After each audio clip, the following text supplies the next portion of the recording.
అద్దె భారం వేల కోట్లు. ప్రభుత్వ ఆఫీసుల రెంట్లకు 12 ఏళ్లలో 7,800 కోట్ల ఖర్చు. హైదరాబాద్లో హెచ్ఓడీలు కమిషనర్ ఆఫీసులు అద్దె భవనాల్లోనే, కొత్త జిల్లాలు మండలాల్లో ఆఫీసులు రెంటెడ్ బిల్డింగ్స్లోనే ఈ ఆర్థిక సంవత్సరంలో అద్దె భారం 540 కోట్లు. వీలైనంత వరకు సొంత బిల్డింగ్లకు తరలింపు, కుదరని చోట కొత్త బిల్డింగ్ల నిర్మాణానికి సర్కారు నిర్ణయం అంటూ చూస్తా ఉన్నాం. సో అద్దె భారం వల్ల 7,500 కోట్లకు పైగా 12 సంవత్సరాల్లో ఎంత దారుణంగా వెచ్చించారో ఒకసారి అర్థం చేసుకోండి.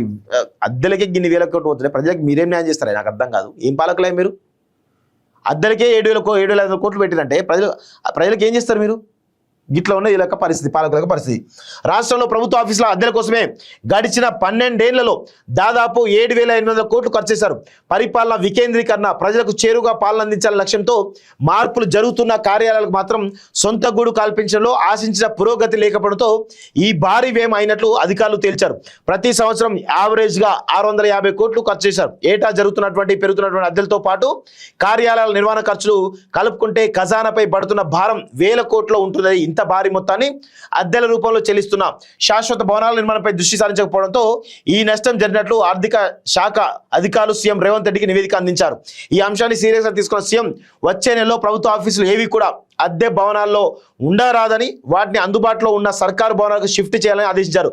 ఏపీ పూర్తిగా ఖాళీ చేసి వెళ్ళిన తర్వాత కూడా ప్రభుత్వ భవనాలు సరిగ్గా వినియోగించుకోవడం ఏమిటని అధికారులు ప్రశ్నించారంటూ చూస్తా ఉన్నాం. సో అర్థమవుతుంది కదా, 7,800 కోట్లకు పైగా ఈరోజు నిధులు పెద్ద ఎత్తున ఓన్లీ కేవలం ప్రభుత్వ ఆఫీసుల అద్దెలకే చెల్లిస్తున్నారంటే ఎంత దుర్మార్గమైన పరిస్థితుందో ఒకసారి అర్థం చేసుకోవాల్సిందిగా కోరుతా ఉన్నాం.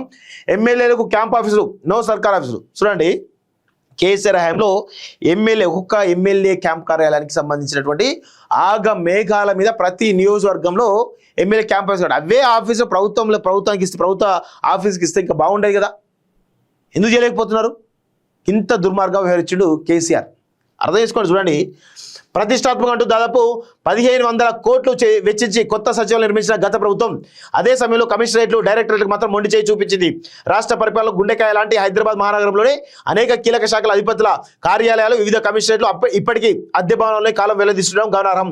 వాస్తవానికి శాఖాధిపతుల కార్యాలయాన్ని ఒకే చోట లేదా ప్రభుత్వ భవనాల్లో ఉంటే సమన్వయం సులువుగా ఉంటుందని తెలిసిన ఆ దిశగా అడుగులు పడలేదు. మైనింగ్, సెర్ప్, హైయర్ ఎడ్యుకేషన్ వంటి ఆఫీసులు ఇప్పటికీ రెంటెడ్ బిల్డింగ్స్ లో కొనసాగుతున్నాయి. మాసబ్ ట్యాంక్, బషీర్బాగ్, అమీర్పేట వంటి ఖరీదైన ప్రాంతాల్లోని ప్రైవేట్ కాంప్లెక్స్ లో ఈ ఆఫీసులు నిర్వహిస్తుండటంతో చదరపు అడుగు భారీ మొత్తంలో అద్దెలు చెల్లించాల్సి వస్తుంది అంటూ చూస్తా ఉన్నాం. సో ప్రస్తుత లెక్కల ప్రకారం రాష్ట్ర వ్యాప్తంగా ప్రభుత్వ కార్యాలయాల అద్దెల భారం ఏటా దాదాపు 540 కోట్లట. సో అది కూడా కొత్త సమీకృత కలెక్టర్లు రావడం, ఏపీ వదిలిన బిల్డింగ్ లోకి కొత్త కమిషనర్ షిఫ్ట్ కావడంతో గత 2 నెలల్లో కాస్త బిల్డింగ్స్ తగ్గినట్లు అధికారులు చెబుతున్నారు.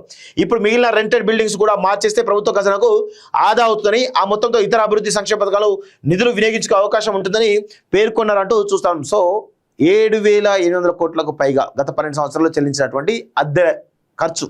అన్ని రకాలుగా కడుతున్నప్పుడు మరి ఇవి కడితే అయిపో కదా, అన్ని డిపార్ట్మెంట్లు కూడా రెంటెడ్ బిల్లు ఉండొద్దని చెప్తే అయిపో కదా.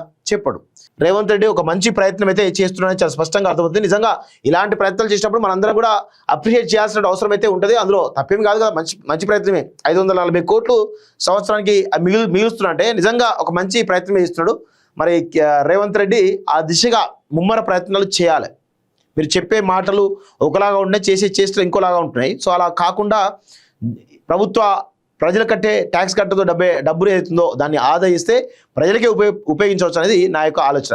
మేడారం గద్దెలపై గోవిందరాజు పడిగిద్దరాజు అంటూ చూస్తా ఉన్నాం. ఓకే, మేడారం జాతర ఇక స్టార్ట్ అవుతుంది.